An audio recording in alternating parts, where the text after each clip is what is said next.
நேத்து என்னோட நல விரும்பி ஒருத்தர் ஏசி வந்து ஒரு கம்ப்ளைண்ட் வந்து துபாயில எப்படி பார்த்தாங்கன்னு ஒரு காணொலி எனக்கு அனுப்புறாரு. நிஜமா தான் சொல்றேன். அவருக்கு நான் நன்றி தான் சொல்லணும்.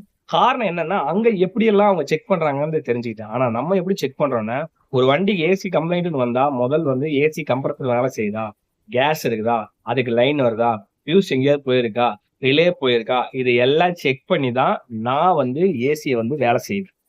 இன்னொன்னு, இந்த ஏசி வேலை செய்யும்போது வேலை செய்யும்போது என்ன நடக்கும் அப்படின்னா, முதல் வந்து வரவங்க வந்து அர்ஜென்ட்டா எனக்கு டாப் அப் மட்டும் பண்ணிவிடுங்க அப்படின்னா, சத்தியமா நான் பண்றதே கிடையாது. ஏன் தெரியுங்களா?